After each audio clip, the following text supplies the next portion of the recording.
It's time for Twig This Week in Google. Google Plus exploded with new features. We'll talk about all the new photo features, the new Google Glass that's coming soon to an Explorer near you, and a whole lot more.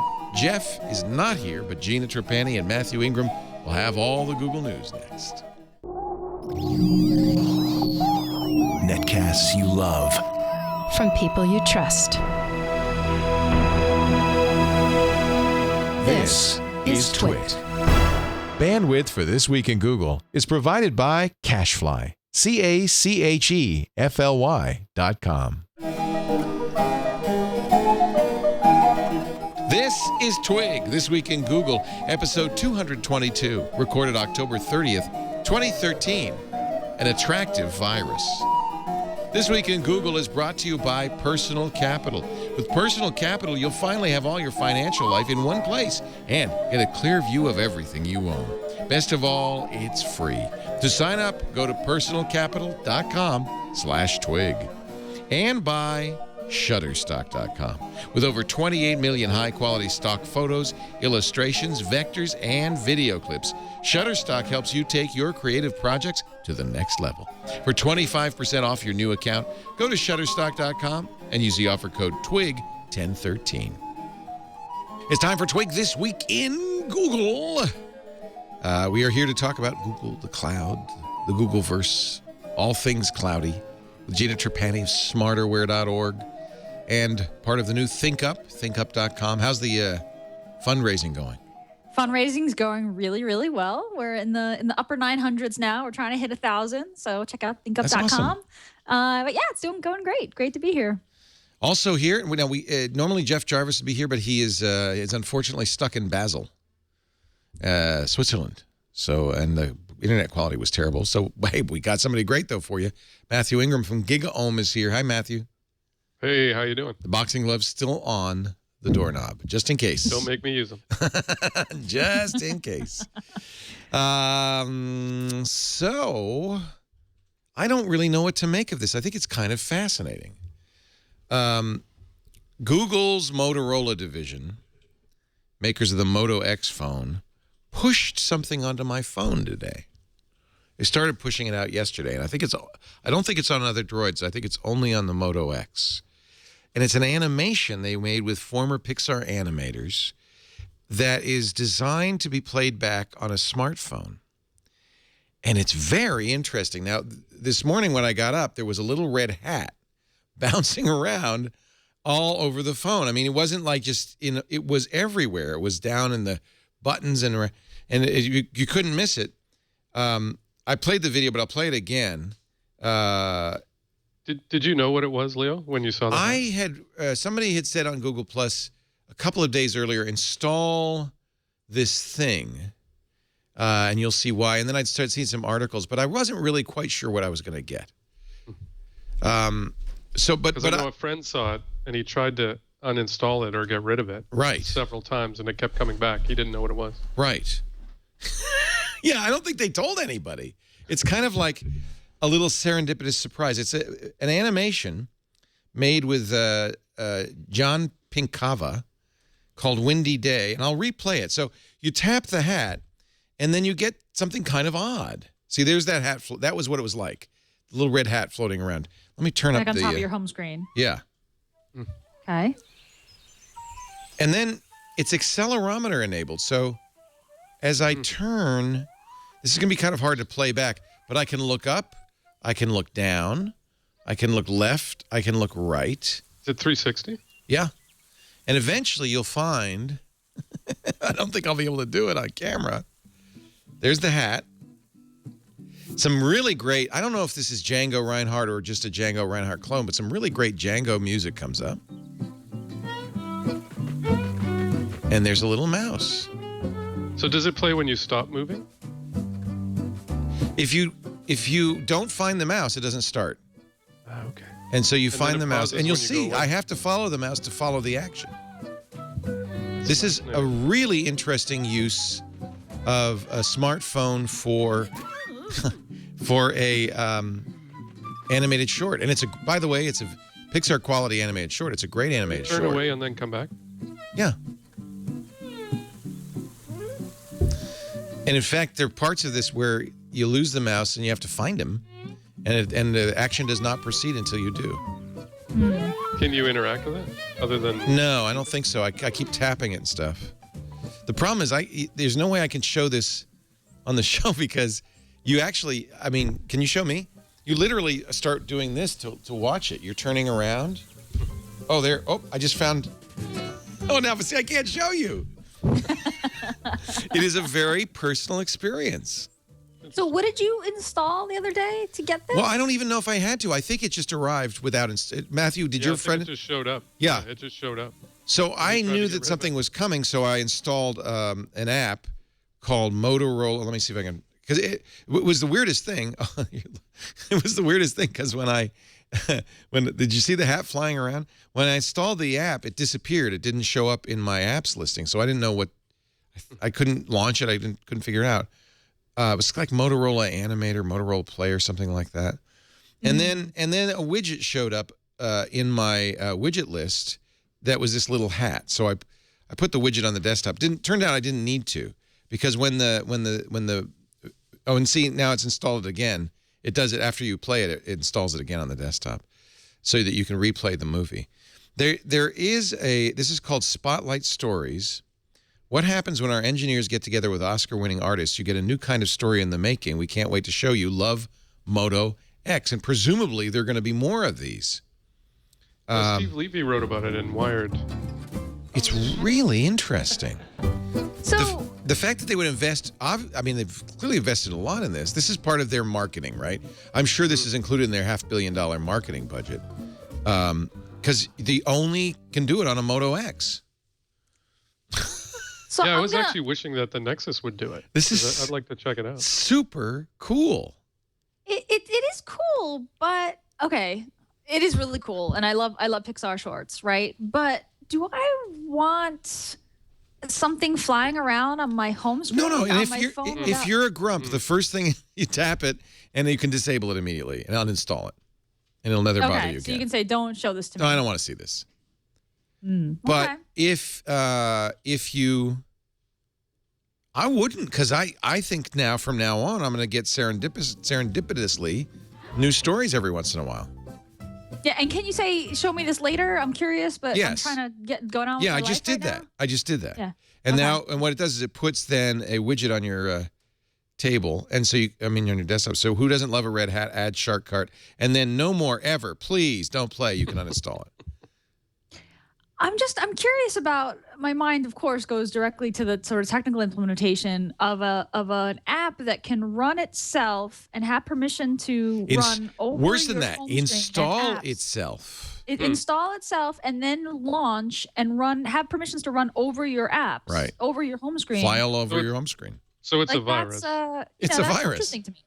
It's a benign virus. Attractive virus. It's a really attractive virus. It's a really cute virus. I just as an app developer, if I'm going to make an app that can float above my windows, above your existing windows, I have to explicitly list that as a permission, which is a requirement of my app, and then you as a user, when you install my app, have to accept that that's okay. But you're not. But Motorola is bypassing all of that, right? And installing this thing on your phone and then running it. I mean, I think that's the part of this that I'm a little bit it's really cute, but. Well, and I wonder how many people are going to react the same way my friend did, where they're just going to think, what the hell is this stupid hat? Because they don't know and it doesn't really tell you. And so they'll just get irritated. And I mean, that's not a great experience. I completely understand what you're going to say, what you're saying, and agree with you. And I also could see the guys doing this going, come on, it's just a little fun. It's just a little fun. It's a way to make you smile. Don't you trust? I mean, that's the problem, is that it assumes that you have to trust them, right? And I do. When I read about it in Wired, it's a fascinating. The funny thing is, we've had these capabilities for years now, and yet there are very, very few applications like that are trying to take advantage of those things to sort of do something interesting, not just to track your footsteps, but to do something sort of different in the way we interact with information or entertainment. Well, and that's the other thing. That's exactly what my reaction was. Wow, why hasn't anybody done this before? It's almost it's virtual reality. You're looking through this screen and and there's points in the movie where there's something going on, and they wait for you, and you're like, where'd they go? And you find them. I think it's trying to imagine that kind of thing on Google Glass. Yeah, it'd be fascinating if you could overlay something like that on your real surroundings as you move around. They're calling this a new artistic medium, and I don't think that that's unfair, because they have to design this animation with an open world, basically. Yeah, it reminds me of Chrome experiments. You know, when we see those HTML5 experiments that take advantage of all the sort of rendering and graphics capabilities. And whenever I see those Chrome experiments, I think, why aren't more people doing this? Why don't we see more people rather than the Google team showing off what's possible? Which is the point, right, of things like Chrome experiments, is to show developers, hey, this is something that you can do. And so this kind of reminds me, but what is this exactly? When we say, what technology is this? Is this a special Motorola-based player or runtime thing? It's a Google moonshot, or actually, it's a Motorola moonshot. Yeah, it's not clear what the technology is. It's from their Advanced Technology and Products Group, which appeared with Motorola at the same time as Google bought them. So it was, Google-inspired. And they hired the director of DARPA. Yeah. Okay, so now I'm really going to be grumpy. It's a very cute video, but it's not a moonshot. Well, I don't know, Gina. If you invented a new medium of artistic expression that required a accelerometer-based smartphone with, I think that's kind of interesting. I mean, I don't think that that's non-trivial. Okay. Yeah, maybe not a moonshot. But. Well, right. There's non-trivial, and then there's moonshot, right? Like, right. There's a difference. But yeah, no, I agree. And I think it could be handled much better. I think they probably should have made this opt-in some way. Right. Say send everybody an email saying, hey, you have a Moto X phone. Would you like to participate? Maybe they did, and I didn't see that, but I don't think they did. Yeah, I mean, but we see that accelerometer-based kind of exploration in Google Earth and Google Maps. I mean, we've seen that before. I mean, I think it's a feat of animation. It's really cute and really cool. But I don't know, the moonshot thing. You're just jealous you don't have a Moto X. I know. I'm being so grumpy. I apologize for being the grump in the room. I'm definitely not the grump. You know what it makes me think of, though? Maybe it's because it's a mouse, but it makes me think of the first days of Steamboat Willie. Mickey Mouse when he was just hand-drawn animation. Yeah. And you imagine how far we've come with that and what Disney's capable of doing now. Just imagine like this same type of thing, except 5 years from now, 10 years from now, devices like Google Glass and whatnot. I think it could be pretty amazing. It's very intriguing. It's they call it an immersive short. And it is immersive because you're looking around.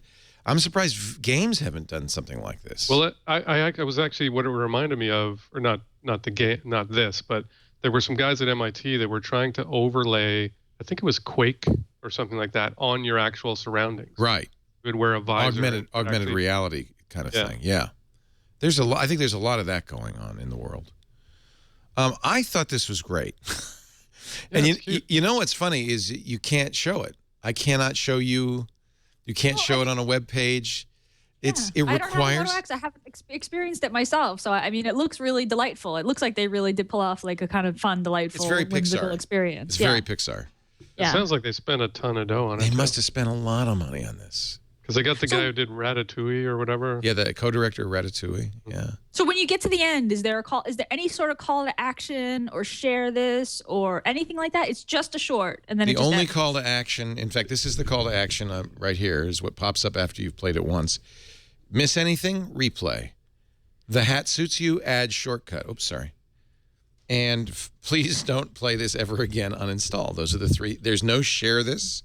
You can't buy a hat or anything? Yeah. There is a learn more page where you can read more. You can disable it on the learn more page. I mean, there's a privacy policy attached. It says, and I think this is good, Motorola Spotlight Stories, that's what this is called, do not deliver ads to your device or access any of your personal information. Yeah, they'd have to be very careful about that, especially if they're going to install it without asking you. Yeah. Well, now somebody in the chat room says, and this may be true, that it's pre-installed on the Moto X, but it's so uses it. And I installed the app, but apparently I already had it or something. I don't know. Oh, I see. The Motorola Spotlight Player is actually in. It's in the Google Store. In the okay. It's So in the Play Store. Yeah, and it I says went and got incompatible with all of my devices. Yeah. Whoops. You have to have a Moto X. You have to I have a think it's a Moto. very interesting way to sell a specific brand. Because, I mean, I think there are definitely some people who will, like Gina, say, well, I don't want that. But there are also some people who say, oh, that's kind of interesting. Can I see that? Nah, you have to have a Moto X. Well, and I'm really interested to see what they come out with in the future, like what other sort of things they can do.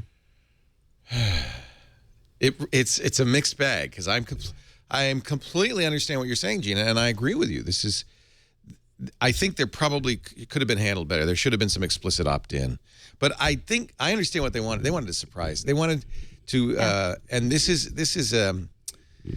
kind of a marketing idea, just kind of pleasantly surprise, or unexpected, serendipitous kind of joy. I wonder what kind of responses they're getting from users. I don't know. This has just happened, so I haven't seen a lot of people sharing it, but that's partly because probably a lot of people don't have a Moto X.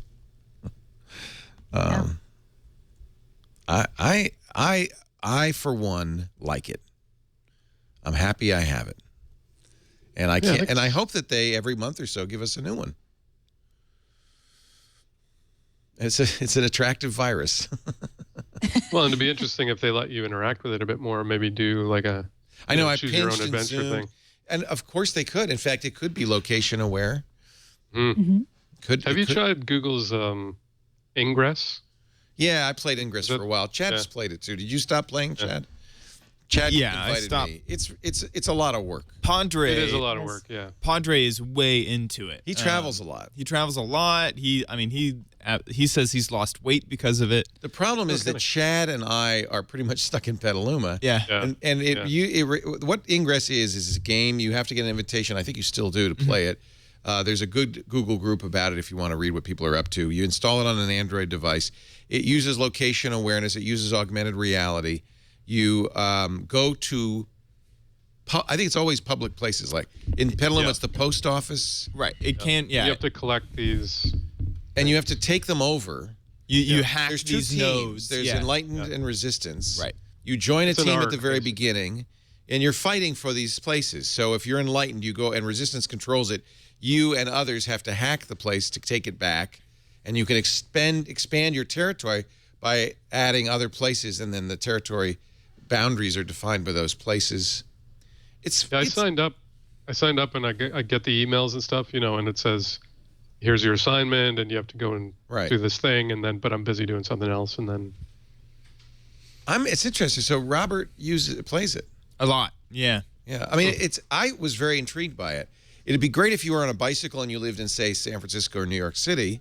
You might play it in Brooklyn, Gina, when you move, because then there's all these other spots, and you go around, and it's probably much more active. It's not so good in a small town.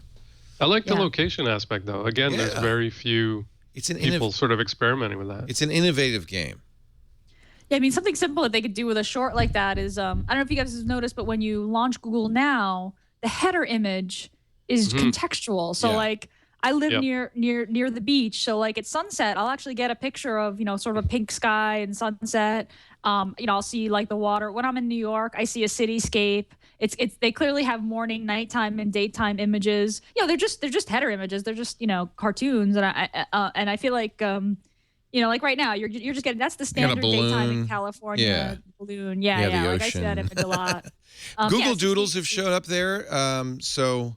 Sometimes some of the Google Doodles will show up there. I don't know what the criteria are.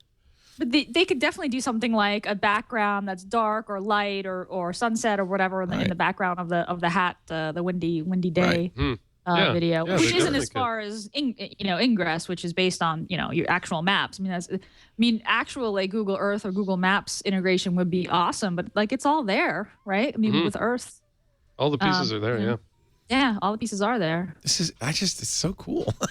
If you were a kid, this would be magical to you. Oh yeah. Like Etta, I can't wait to show Etta this stuff. So you find the hat, and you go, what's going on? It's almost like mist or something. I don't know. I can't really show you guys because if I tilt it and aim it at the camera, it's a little bit off camera. But Way easier than Mist. Yeah. Yeah. Well, it's much easier than doing anything, and I love the music. But you don't even know how big the download was and anything. They don't tell you anything. I wonder how much bandwidth it's using up for people. Well, yeah. I mean, isn't that a point? Mm-hmm. You see how it gets you to so follow cute? it? It gets you to follow it around. I have to turn it to follow the action. 19 megabytes, according to Boing.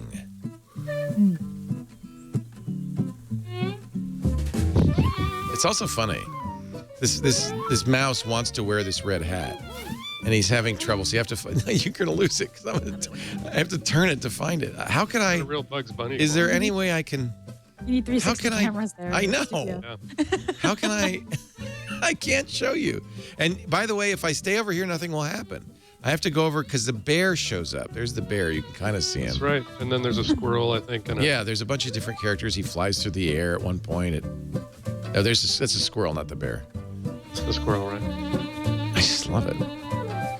So Jason just gives me a link to someone who recorded it using Google Glass. Wow. Oh. Oh, okay. Well, there you go. So Of you course. can can follow it around. Of course, we get an ad. But Well, I like Do that. not It go says to the don't gym." go to the gym. So yes, ice you cream. win. Yeah, so maybe skip like a third in. you know, So that's good with glass. So how would he do? Oh, I see. He's turning around. Yeah, and- he's- yeah. Around again, and it's gonna get real crazy in a second. I lost it when I first did it. Yeah, I did too. That's it. I mean, is this something you're gonna do more than once? Is it something you're gonna do multiple times? Sorry, I I would didn't say mean to- probably What you're going to not. do is you're going to give it to people. He's even having trouble following it, apparently. yeah. Look Oh, down. whoa. Oh, whoa! It gets very. Oh, there's a ton of stuff. Wow. It's about 5 or 6 minutes. It's a short. It's fun. That's cool. And there's a it lot- raises there's a lot all more sorts of questions. But this is typical of Google, isn't it? That they push the envelope, and then people go, "Whoa, that crossed the line." Or like, look, the Motorola Story app player was probably pre-installed on your Moto X, right? With Yeah. the permissions already accepted, And they would updated. just push the story down. Yeah. Yeah. So maybe this isn't an issue. This isn't a privacy issue. It doesn't sound. I was concerned that they were bypassing Android's, app installation security thing where they prompt you, "Is this okay?" But maybe they're not doing that at all. Maybe it was pre-installed on your Moto X. I guess that's what it was. Although it's an invisible icon, you don't see it as an app, so you can't uninstall it. Yeah. Well, that's kind of bogus. Yeah, but they we've seen that happen before. Yeah. That's cool. It's really kind of cool. It's a little bit like Ice Age. Yeah. All right, Yeah. that's there you go. That's Motorola's Spotlight, and only about 1% of you can even play that. That's also a little unusual, because I mean, ultimately, this is a marketing tool, right, to get people to at least consider a Moto X. Yeah. Tell you, it's still my favorite phone ever. That I don't know what it is about it. It's just appealing. I was trying one out, and my oldest daughter wants one. She wants to trade in her. She wants a iPhone Note. Get a Moto X. Oh, Moto X. Which was trade on her iPhone for Moto X. Huh. Yeah. Yeah. I think it appeals to iPhone users in some Well, and she odd likes way. she was thinking about the Samsung, the S4, but it's quite large, and her Yeah. hand is fairly Exactly. small, and the Moto X is a nice size. Just the right size. It's just right. Yeah, we've had a few guests on All About Android come on and say, yeah, Moto X, my favorite. It's best hard phone. to on paper. It doesn't appeal because it's medium specs and all that. Speaking of which, I can't wait. I want, and you know me, I want the Nexus 5, but where is it, and why can't we buy it yet? And when It is was like everything that you need to know about it, we already know. It's all leaked out. Or is It's it? supposed to be tomorrow or Thursday, but I So- expected Google to schedule an event to announce it, and that didn't happen. Here's one thing I think we can pretty much be sure of: it will be in short availability. So you're going to want to order it the minute it appears on the Play Store. How are we going to Yes. know? We're Yes. going to watch Twitter or Google Plus. You could set up an if this then that. Oh, Oh, good. That's a okay. Let's do it right now. So, She did that with Twitter's S1. yeah, I saw Paul Kodrastik said that, and that works. You got the push. Yeah, it So- was a little late. I should filter. With the problem is, if I filter Twitter now on Nexus 5, I'm going to see a million posts. Yes. Yeah. So this is ifttt.com. If this, then that. Let's see, what would be the best thing to plug into? Maybe RSS. RSS on what? The Google Play Store have an RSS. Oh, that would be good. In their devices, I don't think that they do, though. No. If they had an RSS feed of devices. They hate RSS. They do. Maybe the There's official Google Twitter account? Oh, that might be it. Yeah, maybe. All right, so let me... Twitter.com/Google? I'll do Twitter. We'll start with They'd Twitter. probably announce it, right? And then a new tweet, new favorite tweet, new tweet by you, new tweet by you. No, these aren't the triggers I want. New tweet by you. So how did you do it, Matthew? You were looking for text in a tweet? Looking for, S1 in an RSS update at the SEC's at Edgar. So I don't know what would be the... You want an RSS feed, don't you? Yeah. Well, yeah, it was there aren't RSS feeds for tweets anymore, are there? No. I think you can hack one up, but I don't think they provide them. Yeah. Okay, here we go. App.net. Can't do it on Twitter. Apparently the API has been restricted enough now that it's not part of ifs and that. But I can say new post by anyone with a hashtag. So I'm going to do hashtag Nexus 5. I need it better. But AppNet is so small that that's not going to overwhelm me. And then I'll send myself a text. Oh, boy. You're getting a lot of texts. I could have a phone call. Well, where should I put it? Where should I put it? Yeah, I'm just looking for the search results for Nexus 5 on Twitter, and there's a lot of them. There's a lot of them, yeah. 2 minutes ago, 3 minutes, 4 I'm minutes, sending 5 myself a text. Send me an SMS. And in that SMS... And Leo's phone blows up. You could add other terms. I mean, you could add Google Play Store. You could add... I don't want to miss it. It's only for a couple of days. Here's what you do. Hire somebody on TaskRabbit to just refresh the Google Play Store over and over and over. Here from our chat room, from Cosmic Arbiter in our chat room, on XDA developers, I made a script to alert me when the Nexus 5 was available. It's a Python script that watches 7 different pages and posts notifications when it detects a change with the text Nexus 5, and then posts a message using a Twitter account. So this is the Twitter account you should follow, at N5Stock. See? Done. The cool part about this is you can easily get push notifications in the Twitter account. So let's take a look at N5Stock on Twitter and see if there's anything. Here, just added based on the leaks Thursday. Yeah, this is just people talking. I'm going to follow N5Stock, that's for sure. I love hackers. Someone had to have done it. I wrote a Python script. That was all I needed to do. It's obvious. Why didn't you think of that? One of the Android police folks are saying it's going to happen tomorrow morning between 8:30 and 10 a.m., probably no later than 11 a.m. Pacific tomorrow. So just to recap, what do we know about this? The Nexus 5, we first saw a picture on when they put KitKat out in the Google Plex. It's an LG-made phone. Nice. It looks pretty big, maybe probably 5 inches to 5.5 inches, right? Looked pretty big. Mm-hmm. We have seen a benchmark now in one of the gaming benchmarks that showed it to be the second fastest GPU after the iPhone 5S. Of course, it'll run KitKat. 1920 by 1080 display on a 4.95-inch screen is what one rumor says.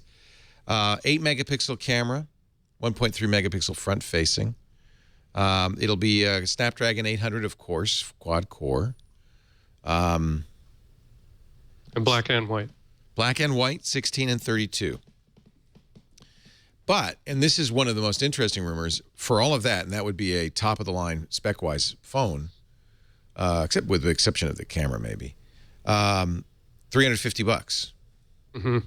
And the last Nexus was very cheap, too. Okay. Makes it very desirable. Unlocked. That's cheap. Yeah, that's cheap. It's kind of like a G2, but for a lot less money. 445 pixels per inch, says this leak anyway. That's the highest PPI I've ever seen.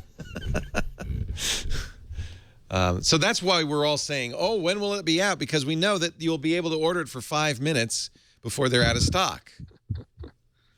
We just want to be there for that first 5 minutes. Yeah.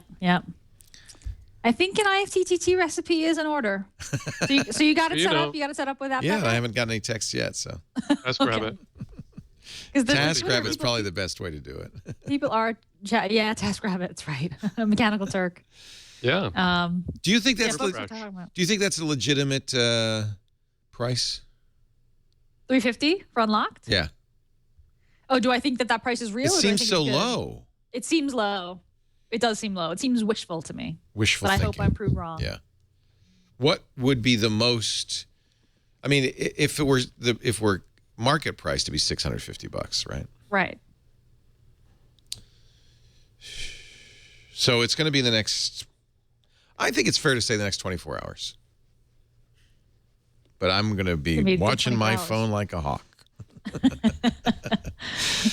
Let's talk about the new data center that Google's building on the San Francisco Bay. Google has a patent for water-based data centers. There's a mysterious building going up near Treasure Island, which is where the Navy used to be. It's an island in the middle of the bay. The Bay Bridge leads to it. And there's a barge with a 4-story stack of shipping containers out there. Nobody knows anything about it. Although, or so they say. Although now CNET and now Channel 5 News, KPIX5 has learned, probably by reading CNET, that Google is actually building a floating marketing center, a kind of giant Apple store, but for Google Glass. What? Yeah, that doesn't make any sense at all. Channel 5, what? An insider close to the San Francisco Bay Conservation and Development Commission says Google has spent millions on this, but they can't park this barge on the waterfront without a permit, and they don't have one. Wait, you weren't kidding about the Google Glass thing? That's what Channel 5 That's what they think. is saying. I thought you were joking. Well, I'm sure they have great sources. Channel 5. CNET says it's a day based primarily. I mean, everybody's talking, nobody knows, but based primarily on the fact that Google does already have a patent for a sea-based data center. The reason being, there's two things you really need in a data center: unlimited power and unlimited cooling, and of course, the sea provides both. So in fact, we wrote back in 2008 about Google, the patent and them talking about. Scientists talking about that would be a great idea. I mean, it makes total sense. Yeah. I get the cooling, but dumb question. Energy from the sea. How does that work? Just waves.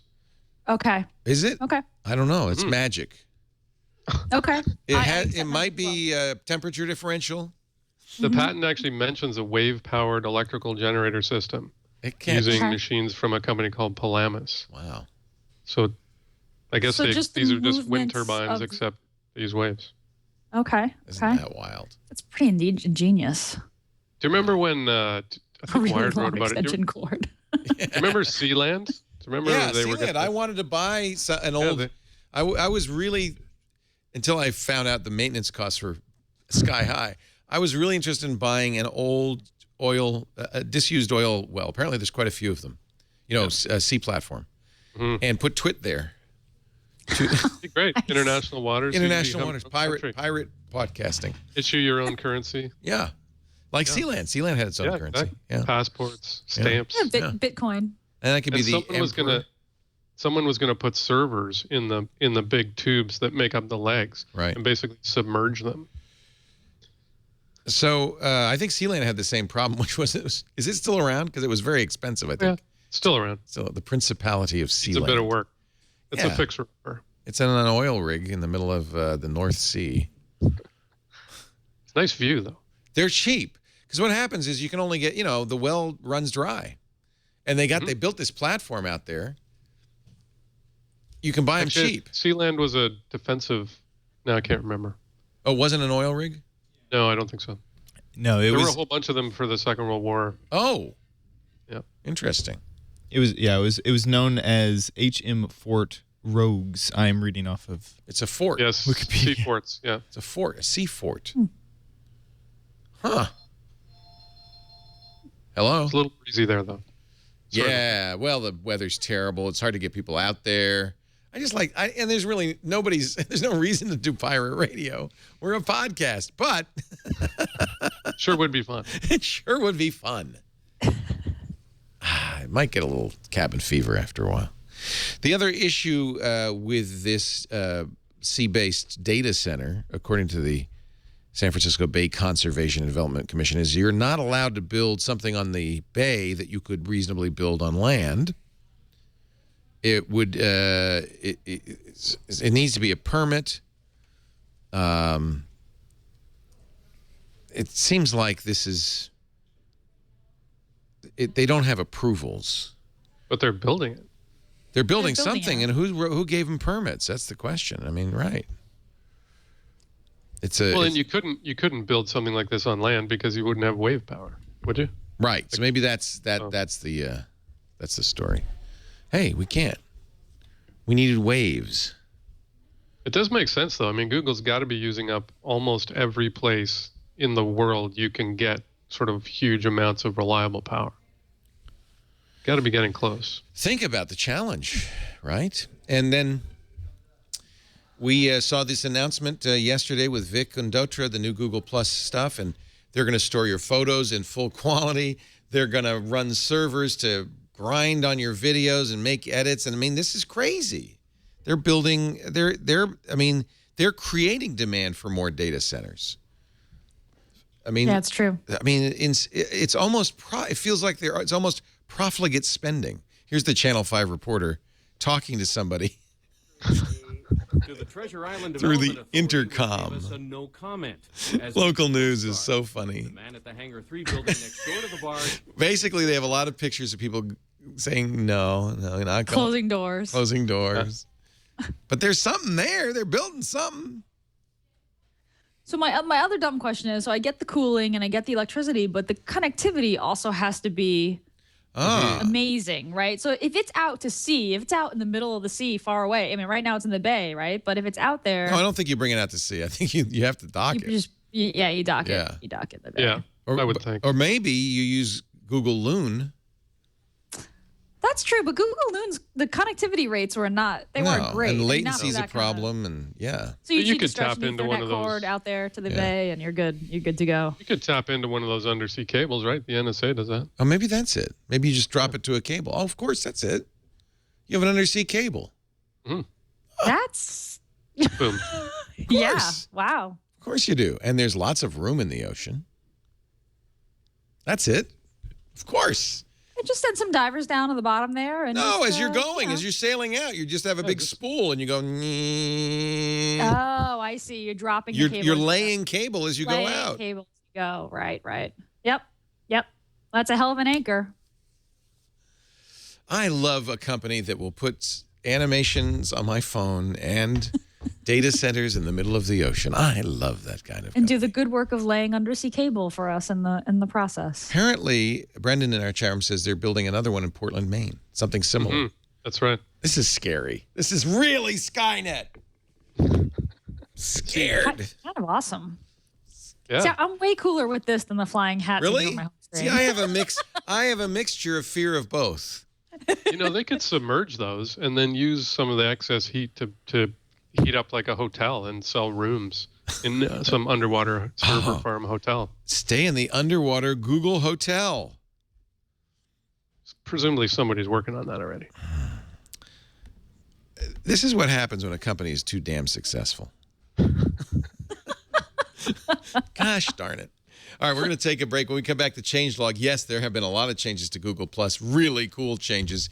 Gina Trapani will have those for you and a whole lot more. Matthew Ingram's here from GigaOM. We're talking about Google and the cloud. Our show today brought to you by Personal Capital. The catch-22 of your financial life is the more progress you make, the more success you have, the more complicated it is to manage. Accounts are scattered everywhere. You got checking, savings, credit cards. You got a retirement account, I hope. You have investments. You got your mortgages. You got your loans. How do you make sense of it all? Well, Here's a free way to do it, personalcapital.com/twig. It's a next-generation investment advisor. Tells you about your financial situation by combining all your accounts, giving you a total real-time snapshot of your finances, recommendations on ways to manage your money for maximum efficiency. You get graphs, you get charts, you get reports that tell you the whole story. It's pretty much like a financial GPS. And you can use it for free at personalcapital.com/twig. I've been using it for a year. We interviewed the founder on Triangulation a little more than a year ago, and I got so excited I signed it up immediately, and I love it. Just takes minutes. It'll pay big dividends by helping you make better investment decisions immediately. You may say, I don't have much to invest, but you know what? If you have a retirement account, that's an investment. Then an investment, it needs to do well because you're going to live on it. So sign up now, absolutely free, personalcapital.com/twig, and get your free personal capital account. Smart investing means seeing the big picture. And also, you know, we're chart geeks. We like information. Have a financial dashboard on me. Personalcapital.com/twig. And now, ladies and gentlemen, break out the flugelhorns. It's time for the Google Change Log. The Google Change Log. And now, Gina Trapani will tell us what's new with the Goog. Lots of Google Plus improvements this week. Google held a press event a couple days ago and unveiled a bunch of new features. So Google Plus is getting lots of new features for photos and videos. First, iOS users are getting full-size backups for the first time. That's worked for Android for quite some time. You've got better auto enhance that you can adjust up and down to your liking. A new filter called HDRscape. Vic Condotra explained that normal camera can't properly display the colors that a human eye can see, but an HDR photograph, which used to involve a lot of complex, expensive software, well, that's all bundled into Google Plus right now. Google also enhanced their search capabilities. So I think we showed this a few episodes ago. You can go into your Google Plus photos and say, show me photos of food or show me photos of trees. And Google Plus has already sort of looked at your photos, figured out what objects are shown there, and will show them to you in search results. They've improved that, and they've increased the number of objects that Google Search can recognize inside your photos to over 1,000. So Google can detect Labradors and snowmen, tulips, umbrellas, laptops, shoes, and this is kind of magic, folks. It really works well. Although I asked for dogs and I got some ducks. I searched for puppies and it showed me one of the pictures of my daughter, who is as cute as a puppy, but not quite a puppy. Except for the two ducks, I think they nailed it. Yeah. You can even search for people's names. Mm-hmm. Yep, you can search for people's names, and you can search from your photo library and from people in from your Circles photos libraries, photos that are available to you. So you'll see Leo there. You can see the link from your Circles is right next to from your photo library, which is also new. Totally cool. I mean, I forgot I had this video. This is Henry, my son, reading for the very first time in 2000. Okay, my dad forced me to do this. Aww. But, he's now a freshman in college. I still do it because he said that I had to do it for you, so we'll do it. This is the most precious video I have, and it found it. First page. Okay. Toad. Wow. I mean, was. That's pretty amazing to have. It is pretty amazing. Thank you, Google. You're gonna make me cry now. Is that Wind in the Willows? It's Frog and Toad, and if you had little kids, you would know it. Nice. You will know it, Gina. That's his first. That's the first time he ever read to me. Oh, he has a Hogwarts shirt on. This is killing me. Oh my god. This is killing me. You overload. This isn't even my kid. This is killing me. I didn't even remember that I uploaded it. So, but I guess it's going through Picasa Web or something like that. Yep. Wow. Yeah. Yeah. That is pretty cool to be able to search for a name and get that. It's pretty amazing, and I'm really glad that iOS users are getting this as well. I feel like the auto upload and all of Google Plus's photo features, people kind of talk down Google Plus all the time, but really the photo stuff and Hangouts to me are the killer features. This is amazing. Yeah. For sure, the photo stuff blows me away. And speaking of the photo stuff, there's 3 new Auto Awesome features. One is called Action, and it's for action photos. So if you take a series of photos with someone moving, like dancing or running or jumping, Auto Awesome can merge them together into one action shot where you can see kind of the full range of movement. So you see on the screen there a guy like skateboarding up the side of a wall. It'll merge them all together and show you kind of. You know what's interesting? Interesting about this is the kind of thing the Samsung Galaxy S4 and the HTC One do. Yes. And now Google's doing it for everything. There's a new one called Eraser. So if you're at, say, a busy landmark where there's lots of people in the background, take a bunch of photos in succession, and then Google Plus will basically remove everybody from the background and make it look like you're standing in a kind of an empty space, like the one up. Amazing. Yeah. Wow. And then Auto Awesome Movie is a little bit like HTC Zoe, but more advanced. So you basically use the Google Photos app for Android, which we're going to see on. So this is the rough cut. These are all the videos that they took as they're doing a little road trip.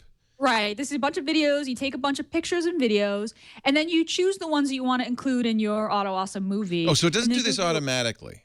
Right. This is the only one it doesn't do automatically.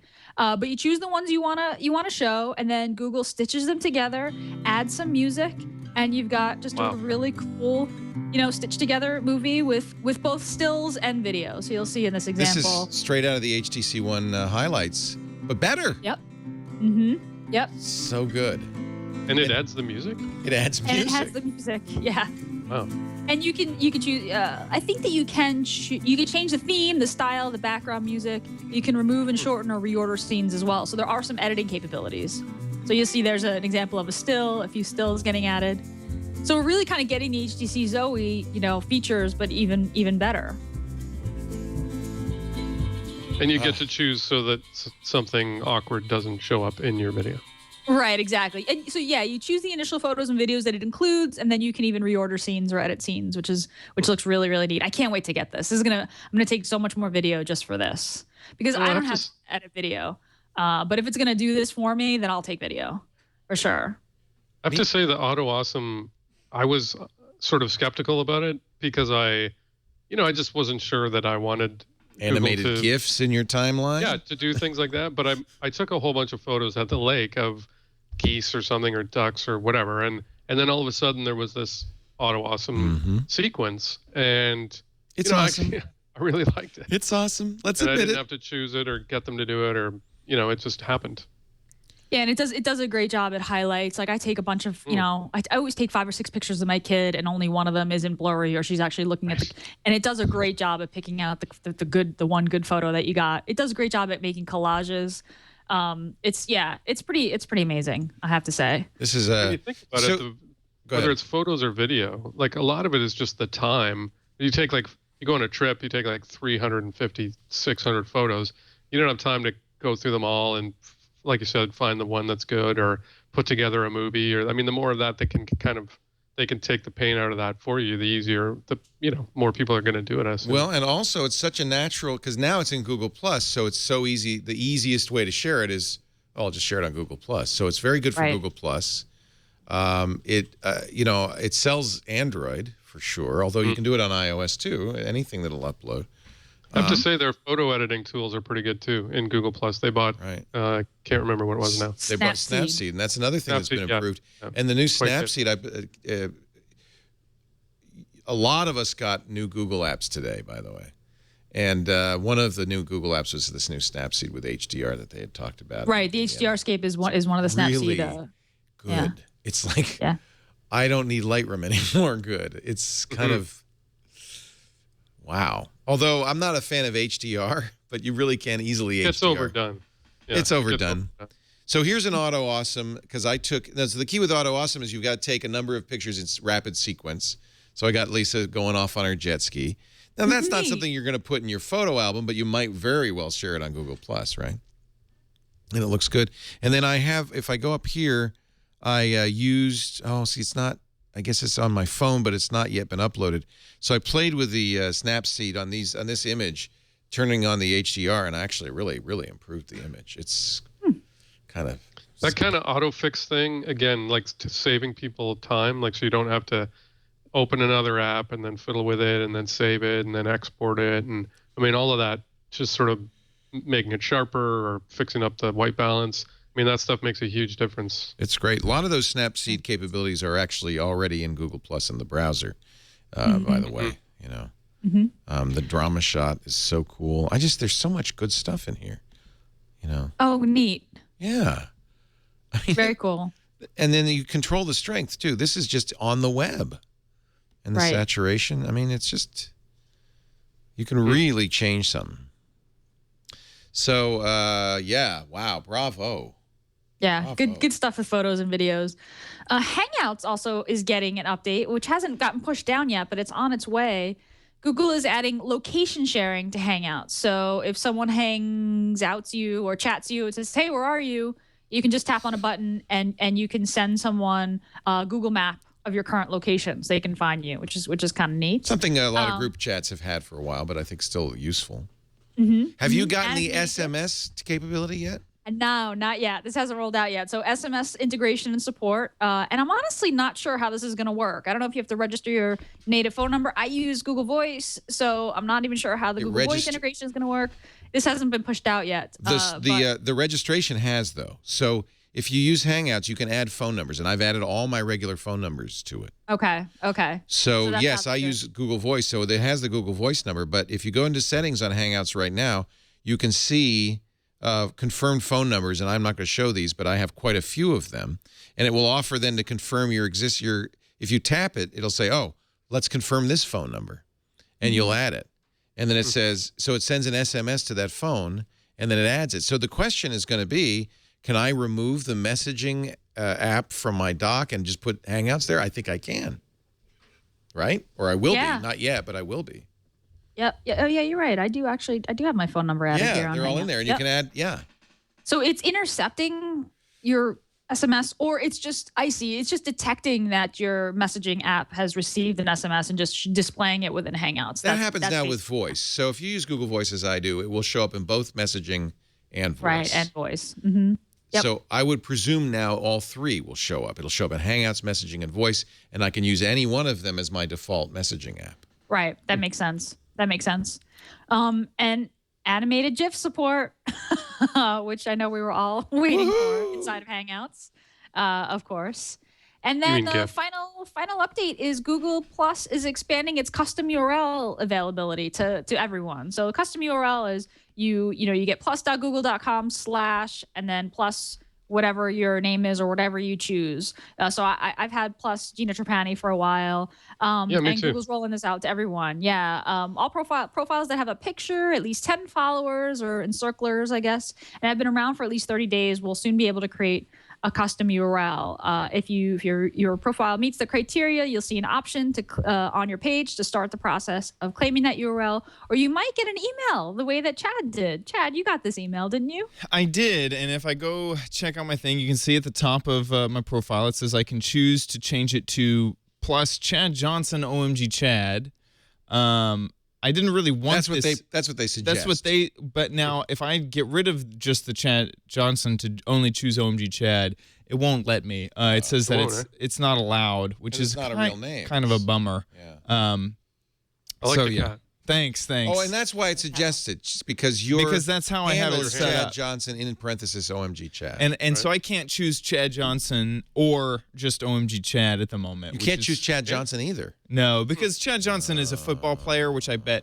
Now I wondered if perhaps because I have a page that is what is throwing me off. Is that I also have a Google Plus page with OMG Chad.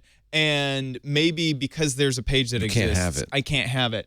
I tried going into the page and changing my name, then I realized that was tied to YouTube. So I'm kind of stuck right now. I don't know what to do. Maybe I should just go ahead and grab Chad Johnson. Chad. Google.com/+twit works. Nice. So that's a page. Oh, good. I didn't know. I don't know if we applied for that or not. I'm not sure either. That's good though. I'm the manager of the page, and I didn't apply for it. So, celebrities like us have had this for some time. But now you little people can get it too. You said that. I did not say that. It is. We talked about this when they started doing it for verified names. That it's not official. It's not part of the web RFCs that you put a plus in a URL, is it? Not really. Yeah, no. Plus, when you URL encode a data, plus generally indicates a space. Right. So it's a little weird to have the I'm plus. surprised in the it URL. works. Yeah. Well, this is Google. But yeah, I mean, like pluses work, right? But it's usually used to encode spaces. Oh, I guess that's right because it's a Google's. Oh no, it's a URL. It's not a Google search. It's a URL, right? Or is it? Oh, maybe Google parses it. Maybe that's probably what it is. It comes in as google.com with some entity attached, and Google parses it and sends back a website. Right? I don't know. Yes. Yes. Works for me. Yes, it's their server. They made it work. Yeah. They can It's do a whatever they branding want. thing. They can do whatever they want. Imagine the marketing guys. The plus must work. We don't care about the RFC. The plus must work. I think it's more because like, that is the brand. Hey, can you do this? yeah. And it's somebody, some geek in Google. Oh yeah, I can do that. It's like we can do it, but technically the RFC. And the Yeah, marketing it's guys. a violation, but man, why not? Let's do it. Let's do it. That's Hey, all I Chad, got for how'd you today. get a dancing cat in your header picture? You just upload a GIF. It's a GIF Yeah, Or a GIF. GIF, or a GIF, depending on. but not a movie. It's a GIF or a GIF. Yeah, I did not take a movie, a moving picture, and then Is that auto awesome? no. Has anybody in the chat room got a yet done this moving picture thing? They showed a really good one. Vic showed a really good one of one of his coworkers running on the bridge. And he said, we don't know exactly what you prefer. Maybe that woman running through the shot of the bridge is destroying it. Maybe that's your girlfriend and you care about her. So we do both.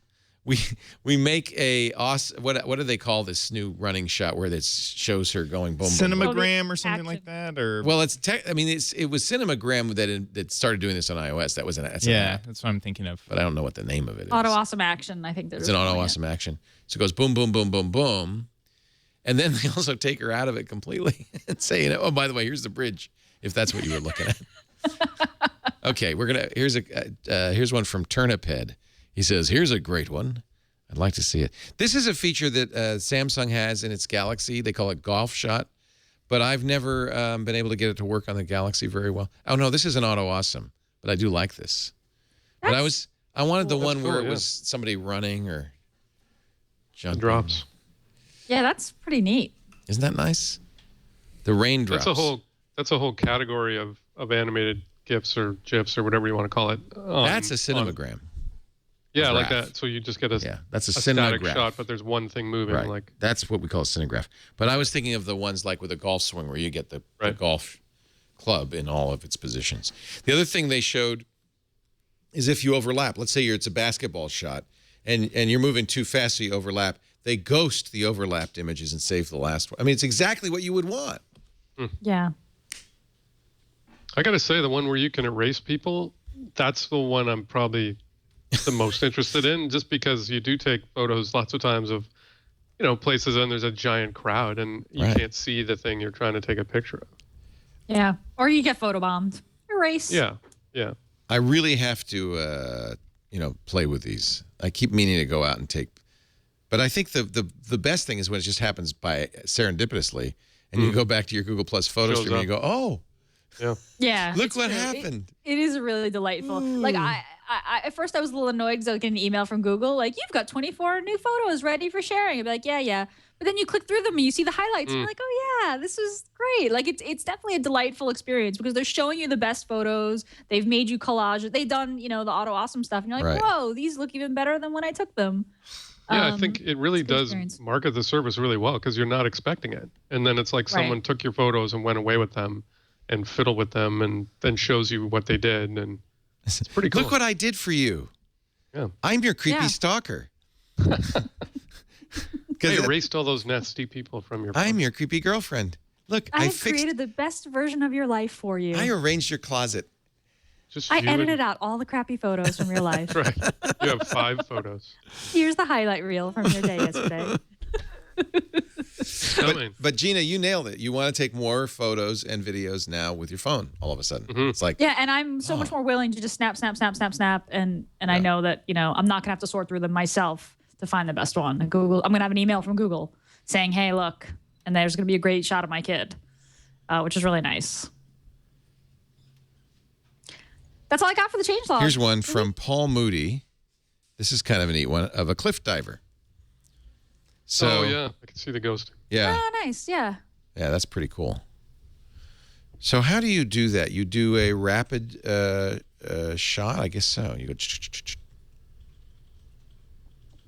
And Google. Yeah, something like fast burst camera or any sort of fast burst mode, which I believe is actually might be available. There might be a fast burst mode in the latest stock camera update on Android. Oh, really? Well, it would make sense. Yeah. It would make sense. Wow, this is really neat. And that's the Google changelog.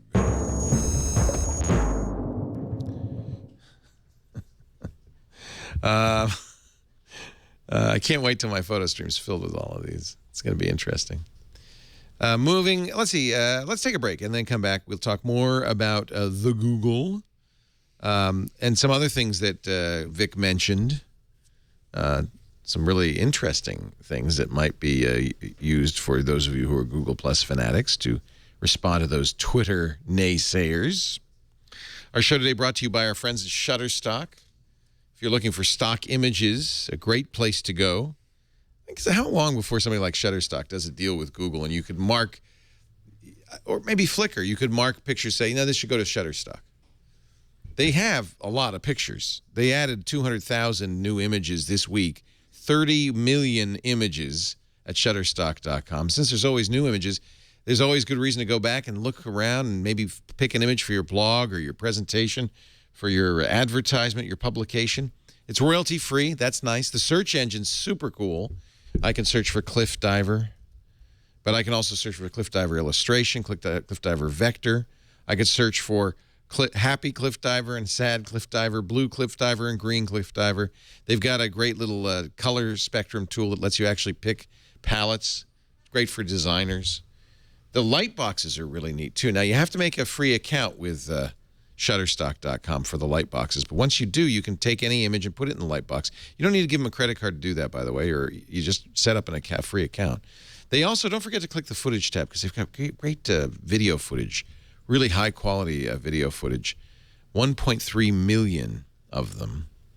Shutterstock.com. Now, if you do decide to buy, you can buy image packs. You can buy subscriptions. That's what we have. It's the most affordable way to do it. I think we get 25 images a day for a flat rate. It's a very good deal. If you do that, please use our offer code, and you'll get 25% off your new account at Twig1013 is the offer code. Twig1013, Twig1013 at Shutterstock.com. Beautiful site. I use it for inspiration. I'll search for things, and I get ideas. It's really kind of a creative whack up the side of the head. Shutterstock.com.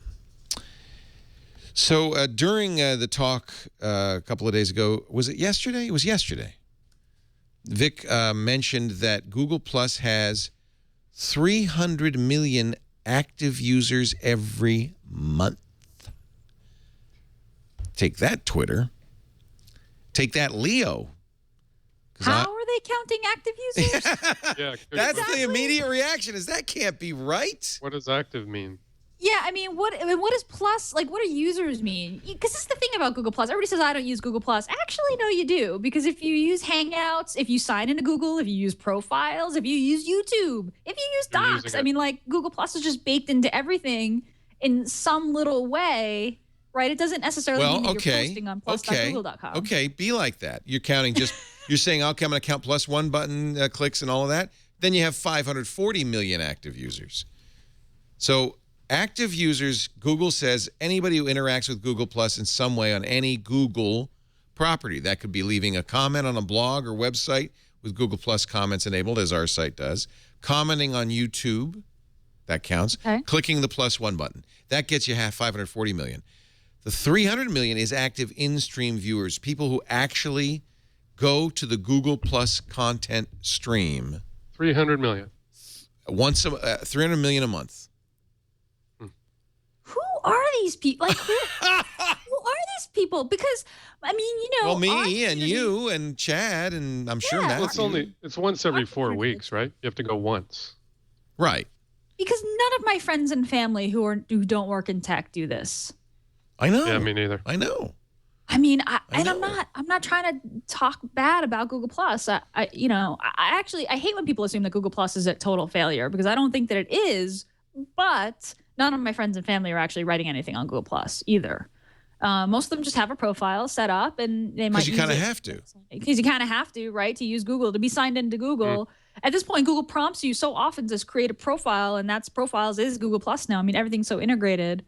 But viewing the content stream at going to plus.google.com, that surprises me. And to me, that was always the genius, was to integrate it into everything. Right. Everything Google has. And so you link to it even without even realizing it because your account is connected to something else. I mean, that seemed to me really smart. But I would agree. I can't see that many people deliberately go to plus.google.com and look at something or do something. I use it every day. I use it all the time. And the more they do things like these new photo enhancements, the more likely I am to use it. I mean, they've made it really great, really useful. And I don't even do Hangouts. I check it because the number comes up, when you're in Gmail or whatever, the toolbar, the number comes up. And so I have sort of notification anxiety. And so I click on it, to see what it is. You wouldn't want to be me.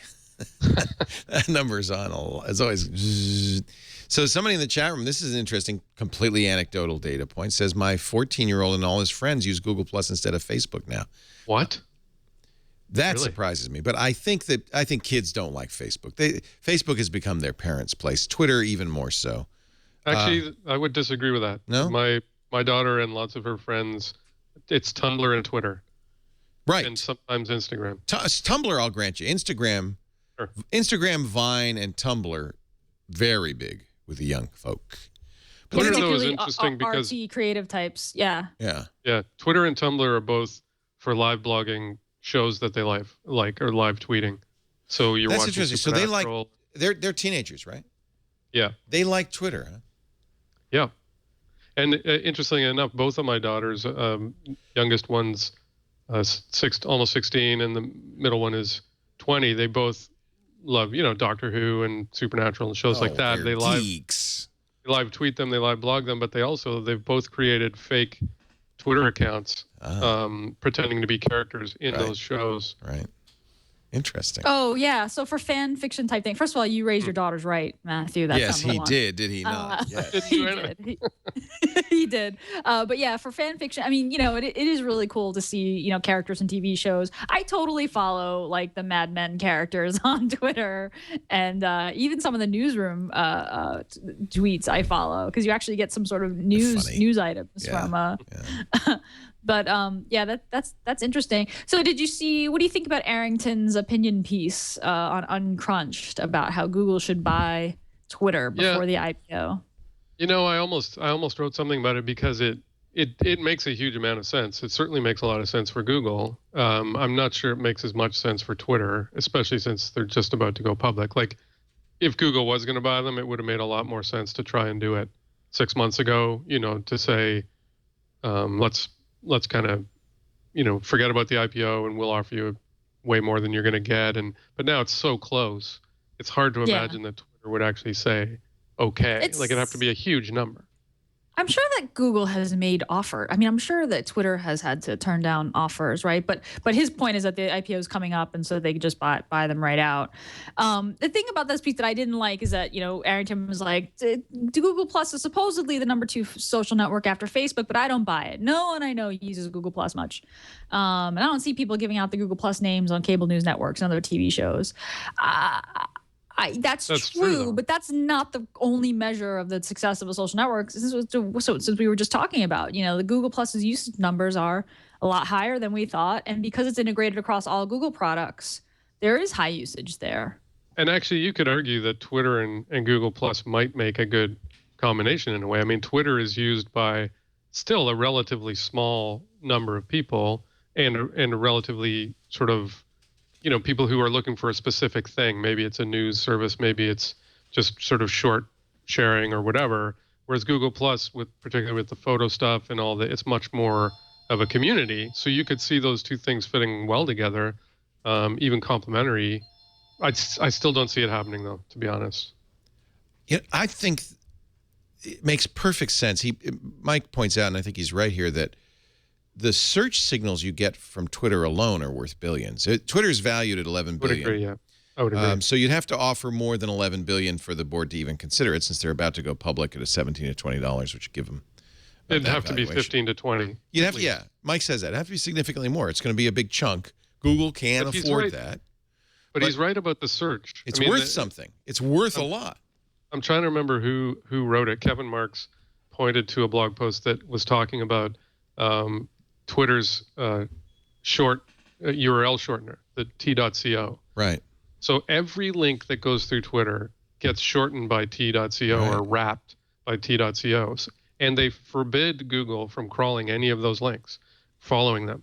So they are the only ones who have access to all of the links that are shared on Twitter. That's a huge, that'd be worth billions right there. Exactly.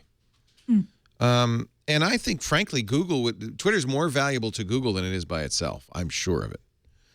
So the problem, though, I'm sure there are people like Vic inside of Google who are saying, no, give Google Plus a chance. Look, we're getting traction. And that's why Vic brings up those numbers. Yeah. We're getting traction. But you know what Google Plus is missing for me? Google Plus is connected to everything Google, but it is not connected to anything non-Google. Real world. At least not in any useful way. So if somebody dies, a Hollywood celebrity dies, you don't go to Google Plus to find out if you heard it, if it's true. No. You go to Twitter. It's not just that. It's the API. It's the sort of ability to read and write or to share things or cross platforms or cross services. You just can't do anything like that with Google Plus. Well, they could fix that with an API, right? They could, but so why haven't they? So it's big enough now. At first, Vic said we don't want it to get too noisy and we don't want it to be to whatever. But it's at this point, it's like a silo in a way. Well, and that's why Twitter is a good thing to buy, because it's complementary, 100% complementary to Google Plus. So 20 billion. There you go. Done. But I think there's internal debate. I would not be at all surprised. I mean, look, the Twitter IPO is in the next couple of weeks.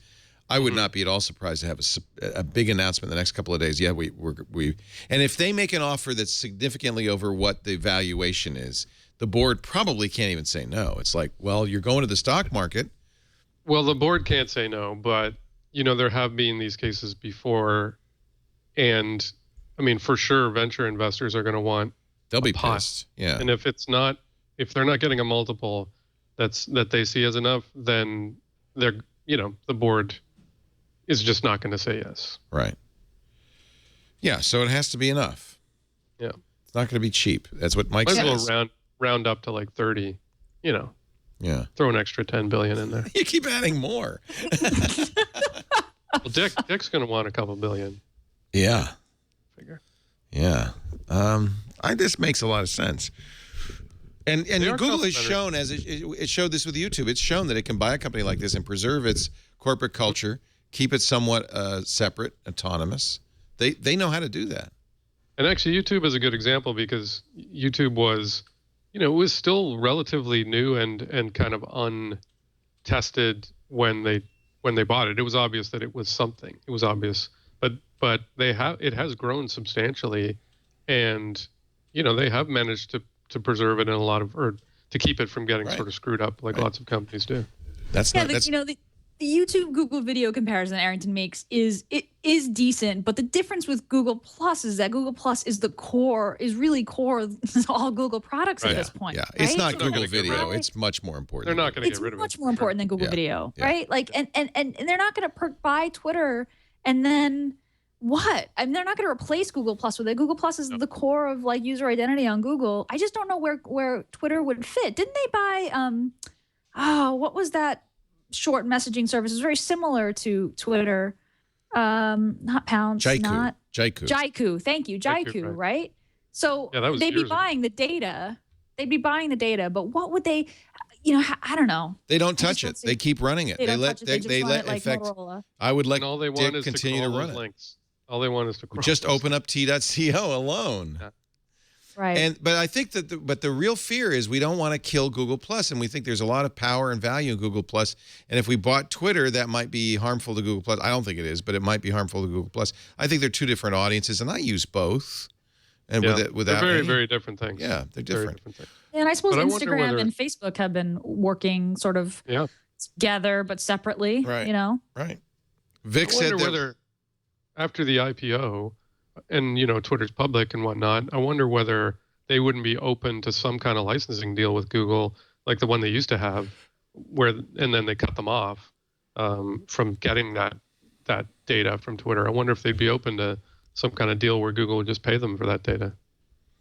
Well, I'm sure they closed it off for a reason, probably because they wanted to see. Well, it's valuable, Google. Mm-hmm. How valuable, right?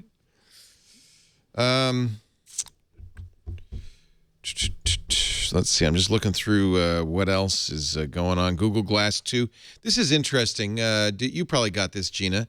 Glass Explorers have gotten, 3 or 4 invitations. Yes. You can now, they're expanding the universe for glassers. Yeah. Glass holes. So Jason, I bought them for Jason Howell. And he said, "Do you want? Okay, I got that. Do you want glass? No, I'm not going to spend $1,500 on that. I'm sorry." Yeah, well, that's the thing, A lot of right? money. So you can invite 3 people to spend, presumably spend $1,500. It's not on completely glass. clear. Jason says it doesn't say anywhere that it's going to cost money, but of course it's going to cost $1,500. Going to though. Yeah, it is. It is. And Explorers also get to trade in their current hardware for the next iteration of the hardware, which is kind of nice. Are you going to do that, Jason? He doesn't. Do you have to pay money? No, it's a straight across. You get one. Oh, so you want to hold on to it, shrink wrapped in the box, so you can sell it 20 years from now as a. No, but like, am I really gonna hold on to it? For 20 years? Get the Glass 2. Probably true. Yeah. Are you going to get the Glass 2, Gina? Yeah, definitely. It's compatible with prescription glasses. Hmm. That's what they say. What does Not that mean? Do you clear. buy lenses Yeah. for your glass? Not clear. Not clear. Yeah, it's how not that clear. works. It sounds like maybe it comes with, you can order like regular glasses and have Attach Google it. Glass installed on them. Or, Because there are plenty of Googlers. I've seen them who wear prescription glasses and glass. well, they were working with Warby Parker, I'm pretty sure. Right. Oh, that's what they'll do. They'll offer a Warby Parker edition. Mm-hmm. That makes sense. $12,000. Yeah, exactly. How much is that going to cost? And the first driving ticket issued for driving with glass, a California woman. She was, to be completely fair, she was speeding. Got pulled over. And then, in addition, the trooper added Google Glass as part of the site. Oh, in San Diego. Nice. Yep, you're down your way. I thought it might be you at first. Driving with monitor visible to driver is the violation. And then in parentheses, he wrote Google Glass. Google Glass. She was also 10 miles above the speed limit. That's not normally enough to get pulled over. Big ups to SDPD for knowing what Google Glass was. Yeah, no You should kidding. fight it, though. That's pretty mainstream. This is California Vehicle Code Section 27602. A person shall not drive a motor vehicle if a television receiver, a video monitor, or a television or video screen or any other similar means of visually displaying a television broadcast or video signal that produces entertainment or business applications is operating and is located in the motor vehicle at a point forward of the back of the driver's seat, or is operating and the monitor screen or display is visible to the driver while driving. That means everybody who drives a Tesla is driving illegally. Yeah, or anybody who has their phone mounted on the thing for navigation purposes, right? That's why I think she should fight it. I mean, that's so vague. Like, obviously, they don't want people having a TV sitting on the dash in front. No, I think that's... there are exceptions. You can drive with equipment that includes a mapping display and or a global positioning display. Well, she should have argued, There you hey, go. it's a navigation. It's my nav. Looking at Google Maps. Oh. But, not in her defense. I mean, when you pick up glass, they made it very clear that you should not wear it while driving, that the laws Right. hadn't been They do it. updated yet. You should not. So she knew that she shouldn't have been. She said her glass was not on, and the officer said it was blocking her view.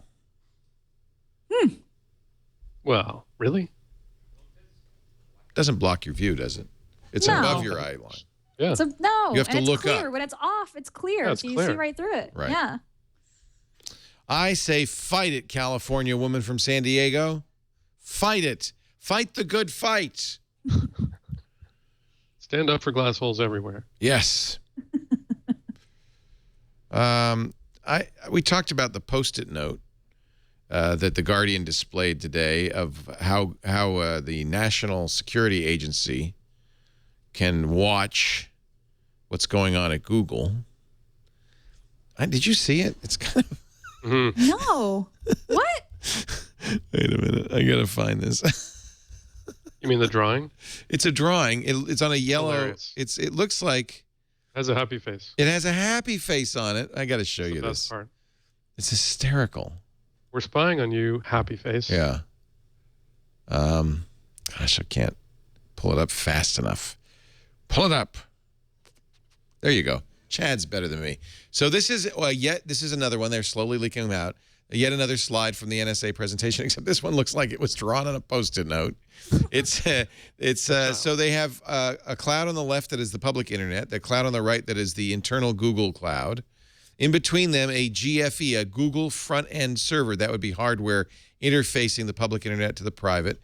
And then there's an arrow, dotted arrow, with the text SSL added and removed here, exclamation mark, with a smiley face. Official NSA jargon for insert spy device here. That's the most sarcastic smiley face probably ever. It actually, if you carefully observe, fits my face perfectly. I am Edward Snowden. I was really believing these slides right up to that one, which looks like he drew it in a bar in Hong Kong. Really? Yeah, at least the other ones were PowerPoint. Yeah, really? This is what? And the smiley face. Wow. Yeah, the smiley face is... However, it does confirm what we do believe, which is that the NSA is tapping in at the unencrypted point of the transactions. Did you see the caption? 2 engineers with close ties to Google exploded in profanity when they saw the drawing. Well, that doesn't tell you much. They could have been saying, well, that's not true, or why would you That's the find worst that? drawing I've ever seen. Yeah, or who put a happy face on there? Exploded in profanity does not tell you anything. It really doesn't. But it does. It for sure looks like they're tapping into the connection to their cloud, and probably, it would be. That's kind of what we figured was happening. Yeah, it would be compatible with a Google explanation or denial. Mm-hmm. And technically, it does work. Also, the project is called Muscular. Yes. And it's done in conjunction with the British GCHQ. Mm-hmm. Isn't that nice? I did notice one thing interesting, and Alan Rusbridger from The Guardian wrote a big piece for the New York Review of Books about, the Guardian and the series that it's been doing. But he mentions way down, it's quite a long piece, but he mentions near the end that he was talking to a senior executive from a West Coast-based technology company, which he didn't mention, and that they admitted that they admitted, this guy admitted that neither he nor the CEO would have security clearance to even know about anything that was going on related to the NSA anyway. So that, in other words, their denials are sort of irrelevant because they're not the people who are doing it. They don't have the clearance to even know that it's occurring. Right.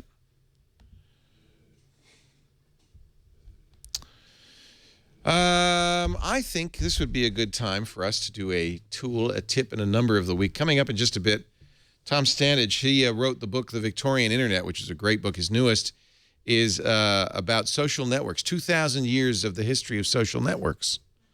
John Love, we're going to interview him in just a little bit. But first, let's get a tip from Gina Trapani. My tip this week is actually an app, so I guess it's kind of like a tool. And I apologize to the people who watch All About Android. This is just such a great app. It won the arena last night. I wanted to bring it up to the Twig listeners. Pushbullet. Pushbullet.com. Love this thing. I installed it to test it out, and I've been using it so much. What Pushbullet does is it lets you push data from your computer, from Chrome to your phone very easily. It's very similar to Chrome to phone, actually, but with lots more features, a lot easier to use. So you install it on your Android device. You can install a Chrome extension into Chrome, and you sign in with Google. So it's really simple, one-click sign in. And then you can push lists, locations, text files, links, whatever you want to your Android phone. And it shows up in your notification shade. It's a rich notification. And when you tap on, say, for example, location, it automatically loads Google Maps.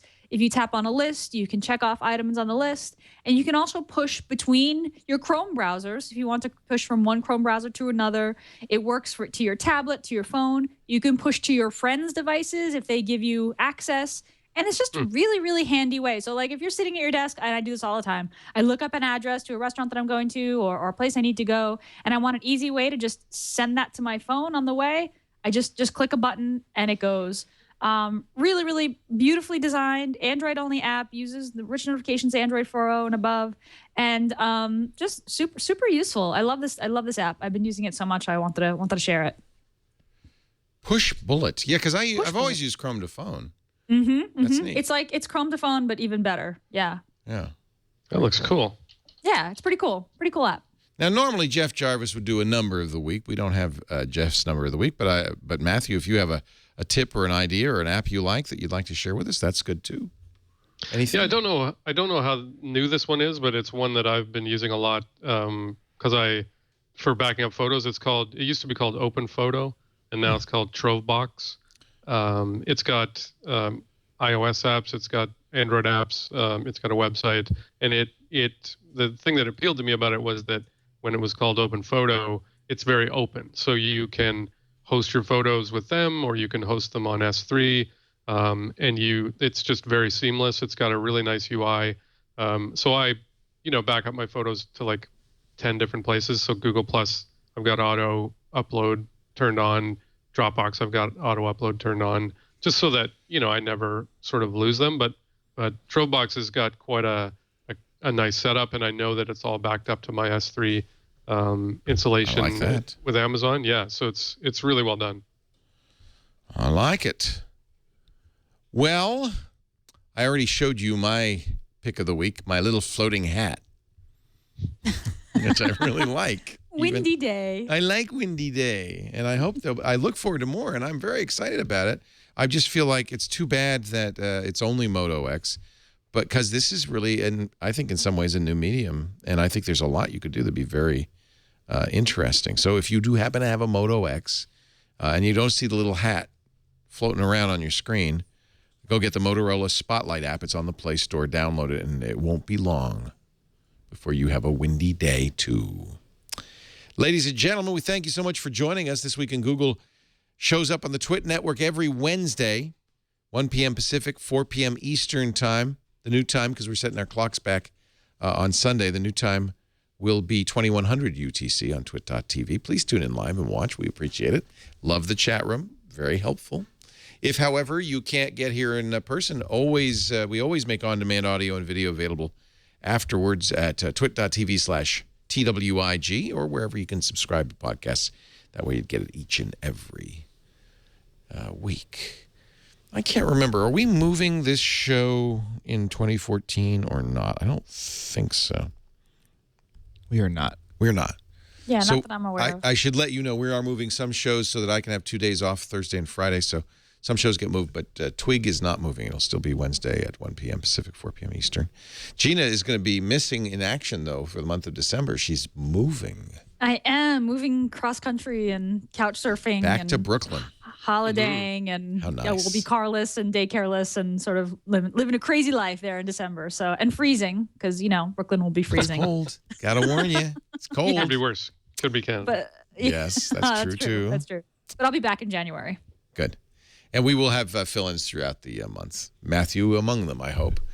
And, of course, a best of, which we do every year. And, in fact, you can contribute to our best ofs for any of our shows. If you watch a show and you go, oh, there was a great moment. Remember that back in the spring when everybody was dancing?